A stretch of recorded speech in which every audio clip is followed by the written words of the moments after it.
I was in labor. My body was on fire, contractions hitting like waves that wouldn't stop. But that wasn't what scared me most. The nurse paused at the foot of my bed, staring at my chart like something didn't make sense. Then she looked up, and her voice was careful. Too careful. "Why would your husband Mark do not resuscitate?" My whole world slowed down. I blinked hard and said, "What? I never signed that." She didn't ask another question. She turned and ran out the door, calling for the doctor. I tried to sit up, to follow, to scream. Nothing happened. I couldn't move. My legs were like stone, my arms heavy, my chest too tight to shout. Then I heard him. Right outside my door, my husband, calm, laughing quietly. And then he said something into his phone that made my blood run cold.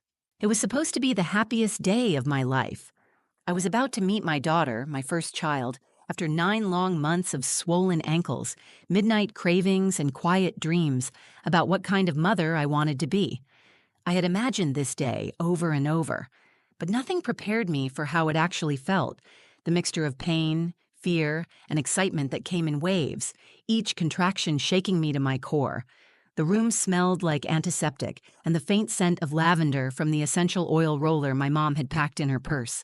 The lights were dim, the beeping of monitors steady, and the air was thick with tension I couldn't name yet. I was in a private delivery room at Eastwood Memorial Hospital, tucked in a quiet corner of the maternity ward. It was raining outside. Soft at first, then heavy, then pounding. The kind of rain that makes the world feel shut off. I was gripping the bed rail so hard my knuckles had turned white. My mom, Rita, stood to my left, her hand wrapped tightly around mine. Her voice was low, calm, like the nurse she once was before retirement.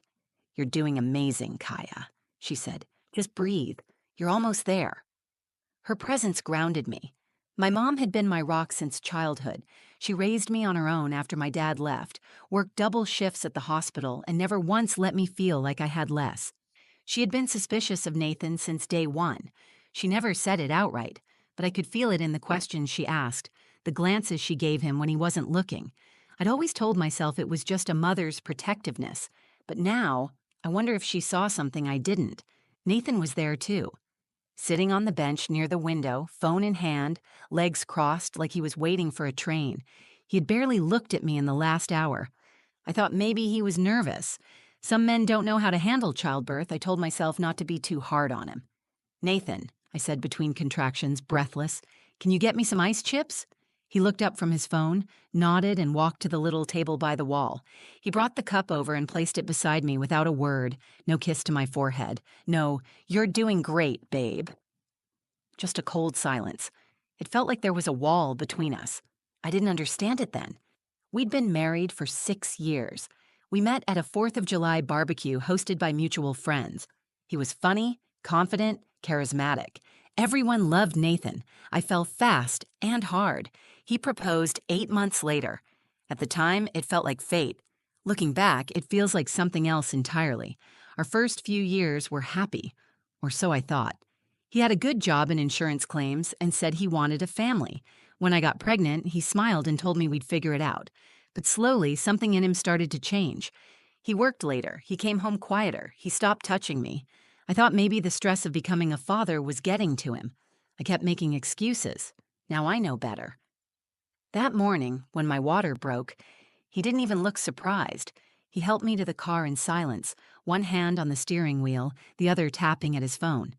At the hospital, he told the front desk he'd fill out the intake paperwork. He said I should focus on breathing. I didn't question it. "Let me take care of it," he said. "You just focus on the baby." I didn't see what he filled out. I didn't think I needed to. As the contractions worsened, I kept glancing at him, hoping for some reassurance. He stayed glued to his phone. Once he stepped outside to take a call. When he came back, he was smiling in a way that didn't reach his eyes. "I'm fine," he said when I asked who it was. "Just work stuff." I nodded, even though something in me whispered that it wasn't. I pushed that voice down. I needed to stay calm. I needed to deliver my baby. The nurse, Jenna, had been the only one in the room with a steady presence besides my mother. Mid-40s, kind eyes, a firm tone that made you trust her instantly. She had tucked my hair behind my ears, told me what was happening with every change, and made me feel like I wasn't completely alone. She smiled every time she came in the room, until that moment when she looked at my chart. She had come back after a short break and was checking my vitals when her eyes caught something at the foot of the bed. She blinked, leaned closer, and stared for a few seconds longer than she should have. Her face changed, her lips tightened, and her shoulders squared. Then she asked me that question that cracked everything open. Why would your husband Mark do not resuscitate? I felt like I'd been punched in the chest. That question didn't make sense. It didn't belong here. This was childbirth. This was supposed to be about new life, not death. I looked at her and shook my head. What? I never signed anything like that. I never told him that. That was the moment everything shifted. The rain outside got louder. Nurse Jenna's face went pale, and she turned toward the door, already calling for the doctor. My mother moved closer, her eyes wide, confused but alert, and Nathan didn't say a word. He stood in the corner with that same expression, calm, empty. I didn't know it yet, but I had just stepped into a nightmare. My pulse was racing. I didn't need the monitors to tell me that. My heart was pounding so hard it drowned out the sound of the machines, the rain outside, even my mother's voice calling my name. "Kaya," she said, grabbing my arm. What did she mean? Why would Nathan sign a do not resuscitate? I couldn't answer. My mouth opened, but no words came out. I was staring at the door Nurse Jenna had just run through. She hadn't looked back. She moved like something was seriously wrong. My legs wouldn't respond. I tried to sit up, to swing them over the side of the bed, to follow, but my muscles didn't listen. My body was frozen. At first, I thought it was fear. Then I remembered the epidural. My lower half was numb, useless. I was trapped in my own body, and now I wasn't sure who in this room I could trust. Nathan stood by the window, his arms crossed. He looked annoyed, not confused or concerned. Annoyed like someone had interrupted an important meeting. He didn't ask what was going on. He didn't rush after the nurse or check on me. He just stood there, watching the rain, jaw tight, phone still in his hand. "Is this true?" my mother asked him. "Did you sign something behind her back?" He turned to her slowly. His eyes didn't even flicker. "She told me she didn't want extreme measures if something happened," he said. "I just did what she asked." That was a lie. I never said that. I would have remembered a conversation about dying, about signing my own death over to him. I shook my head. "I never said that. I never told you anything like that." Nathan didn't answer. He just looked back out the window. My mom stepped between us, her voice sharper now. "I worked in hospitals for 30 years. I've seen families forge signatures and get away with it. If you lied on that form, you've committed a crime." Nathan stayed silent. That told me everything. The door burst open again. Nurse Jenna was back, this time with Dr. Patel and a second nurse I hadn't seen before. Jenna went straight to the bedside, took my hand, and leaned in close. "We're going to sort this out right now. Do you feel okay? Any dizziness, nausea?" I'm fine. What's happening? Is it real? Is there a DNR on my file?" Dr. Patel stepped in. He was calm, but I could tell he was moving fast mentally. He had a clipboard in his hand, a printed form on top.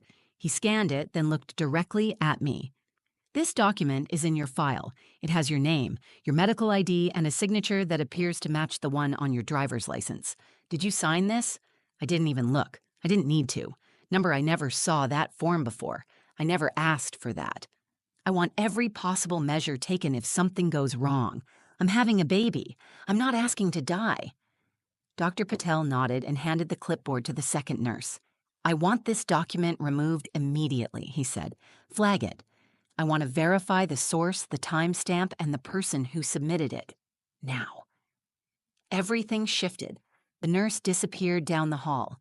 The doctor stepped closer to me and began checking my vitals, listening to my heartbeat, asking me questions, but my focus had locked on one thing. Nathan had stepped into the hallway just outside the room. He was on his phone again, voice low but not low enough. "She figured it out," he said. "No, not yet. But the doctor's looking into it.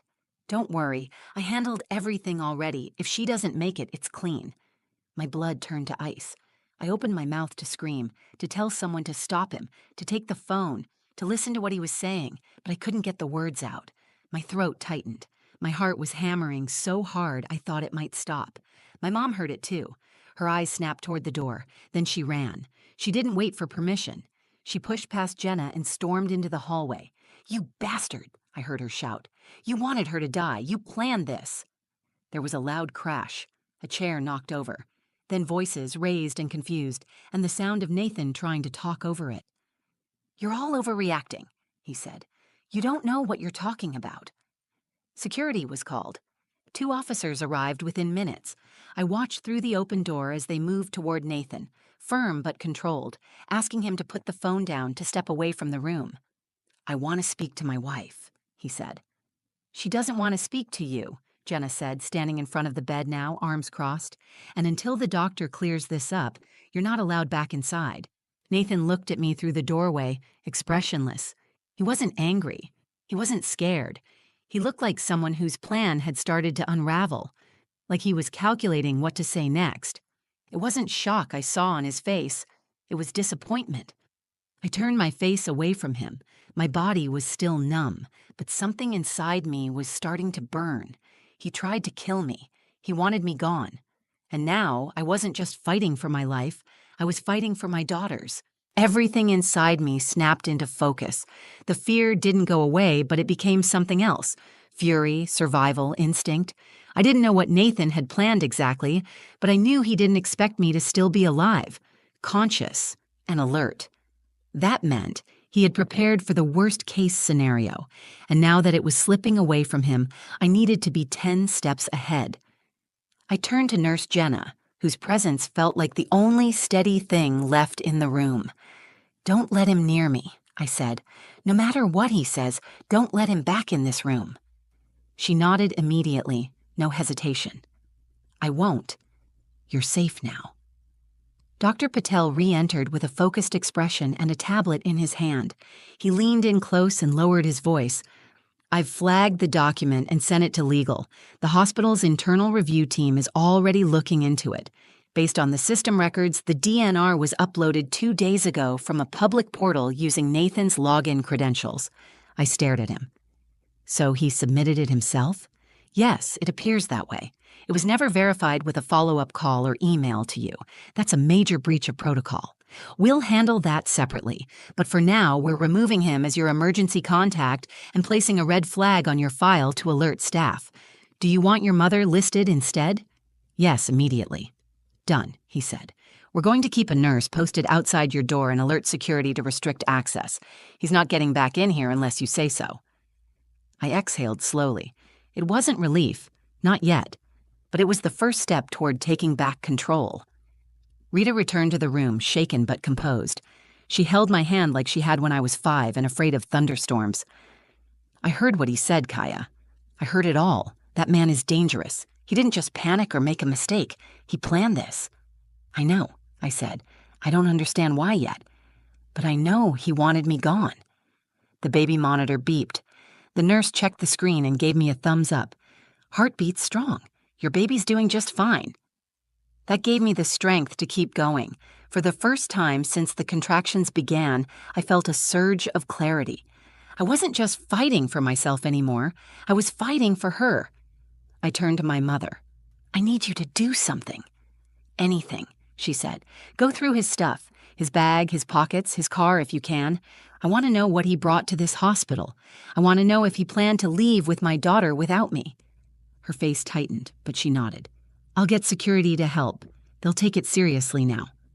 She left again, moving with the sharpness of someone who had spent her life in high-stress environments. I trusted her with this more than anyone. I turned to Jenna. "Can you stay with me?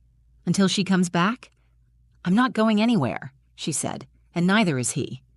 Minutes passed slowly. The contractions kept coming, but I felt stronger now, mentally if not physically. My body was working to bring my daughter into the world, and my mind was working to keep us both alive. The door opened again. A security guard stepped inside. "We found a duffel bag in the visitor lounge with his name on it," he said. "It wasn't checked in properly. No ID tags. Your mother's going through it now, but we thought you should see this." He held up a folder. Inside were copies of hospital forms, multiple versions of the DNR, my medical history, insurance paperwork, and a birth plan I'd never written. It listed me as opting for no pain management, no blood transfusions, and refusing a C-section under any condition. It made me sound reckless, like someone determined to give birth without help even if it killed me. "Where did he get these?" I asked. "We think he printed them from an online form generator, then scanned and uploaded them through the hospital portal. Most of them are invalid. The signatures don't match the ones on your legal file. But he clearly had a plan." Another nurse brought in Nathan's personal tablet, which he had left unattended in the hallway. The tech team had unlocked it.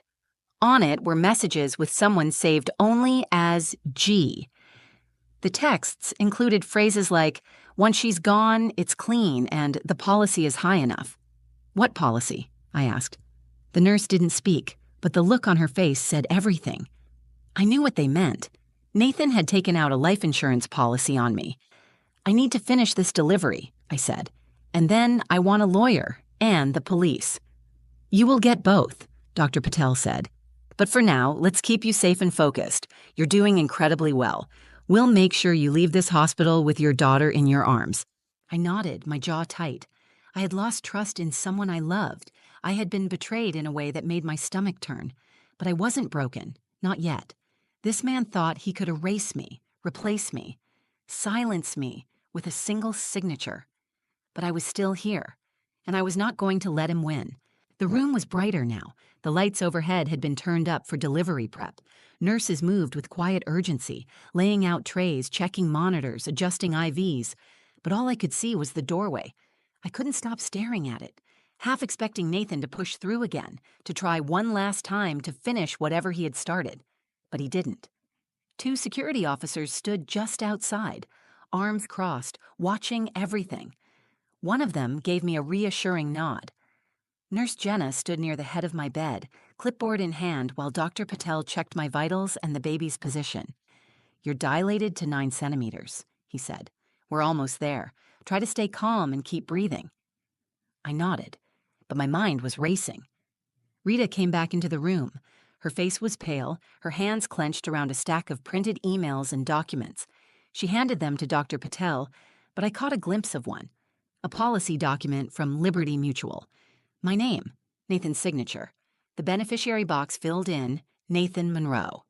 "I had no idea this policy existed," I said. "He took it out 2 months ago," Rita replied. "Named himself as the sole beneficiary, $2 million. The insurance rep thought it was a joint application. He forged everything." My stomach twisted. It wasn't just that he didn't want this child. He wanted me dead. He wanted to walk away clean, with money in his pocket and no ties left to the life we'd built together. Every kind word, every shared moment, every plan for the future. None of it had been real to him. He had been counting on something going wrong in that delivery room. The forged DNR, the falsified birth plan, the refusal of medical intervention. If I had passed out, if I had gone into cardiac arrest, no one would have questioned it. He had built a believable story, a wife who wanted to give birth naturally, who didn't want to be revived. It would have looked like a tragic but natural death. Then he would have walked out of the hospital a grieving husband and walked into a bank as a rich man. But I hadn't died. I had asked the right question at the right time, and Jenna had listened.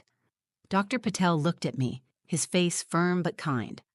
"The police are downstairs. They've spoken with Nathan. He's being detained for fraud, falsifying medical documents, and endangerment. Depending on what we find in his messages, this could become a criminal conspiracy charge. You'll need to give a statement once you're stable, but for now, let us help you finish this safely." I looked at him, then at Jenna, and finally at my mom. "I'm ready," I said. The next hour was the hardest of my life. The contractions became sharper, more constant. My body felt like it was splitting open, but I refused to scream. I focused on my daughter. I pictured her face. I imagined her tiny fingers wrapping around mine. I thought of everything I had survived to bring her into this world. With each push, I poured every ounce of fear and rage and pain into the effort. "She's crowning," Jenna said. "Almost there, Kaya. Just one more." I pushed harder than I thought possible, and then, all at once, there was silence. A pause. A heartbeat. Then her cry filled the room. The sound shattered something inside me. I broke down, sobbing uncontrollably, not from pain, but from sheer overwhelming relief. Dr. Patel placed her on my chest, skin to skin. She was warm and red and perfect. Her eyes opened just enough to look up at me, and I swear in that moment I felt everything inside me change. I kissed her forehead and whispered, "You made it. We made it." My mother cried quietly beside me, one hand on my shoulder. Jenna smiled through glassy eyes. "She's healthy," the doctor said. 7 pounds, 2 ounces, strong lungs, and she looks just like you. I held her tighter, rocking her gently. The storm outside had started to pass. The thunder faded into a low rumble. The rain slowed to a drizzle. The chaos of earlier now felt like a distant echo, but the weight of what had almost happened stayed with me. I thought of Nathan, of how close he had come to getting everything he wanted. If I hadn't spoken up, if Nurse Jenna hadn't asked that question, if I had trusted the wrong silence, I had been one signature away from never holding my daughter. I turned to Jenna. "Thank you. I don't think you understand what you saved me from." She smiled gently. "It's our job to ask the questions no one else wants to. I'm just glad you were awake to answer." As the nurses cleaned up and began transferring me to postpartum care, the officer returned. "He's being transported now. We'll need a statement when you're ready. You're safe." For the first time in hours, I believed it. I was safe, and the little girl in my arms would grow up knowing her mother chose to fight, no matter how broken she felt in the moment. She would never have to question that she was loved, that she was worth every push, every tear, every breath. That man thought he could erase me with paperwork, but I wasn't a form to be signed away. I was a mother, and I was still here. I named her Lila Grace. She came into this world screaming with life, eyes wide like she already understood she had something to fight for. Holding her in those first moments changed me. Everything that had broken inside me in the hours before began to heal the moment her tiny fingers wrapped around mine. The hospital kept us for 3 more days, not because there were complications, but because the staff wanted to make sure I had what I needed, physically, emotionally, and legally. Nathan was gone by then, charged with multiple felonies, including attempted fraud, medical identity theft, and attempted murder. I gave my statement to the police the next morning, Lila in my arms and my mother beside me. I learned that Nathan had been planning my death for months. He had carefully manipulated every detail, the forged DNR, the secret life insurance policy, the altered birth plan that would have denied me life-saving treatment. His internet history showed searches like how to fake a signature and how much is life insurance for a healthy pregnant woman. There were messages to someone I didn't recognize, where he talked about wanting to start over once this is done. The betrayal ran deep. He had once been the person I imagined raising a family with. We had laughed together in the kitchen. We had chosen nursery paint colors. He had kissed my belly and whispered to the baby, but now I understood it was a performance, a means to an end. He never wanted a family. He wanted freedom and money, and he had decided my death was the price for both. But he underestimated me. I didn't fall apart. I didn't let fear paralyze me. I listened to my instincts, and when that nurse asked the question that exposed everything, I refused to look away. I fought to stay conscious, to speak, to protect my child even when I could barely move. That moment redefined who I am. Not a victim, not a statistic, a survivor. When I left the hospital, the sky was clear.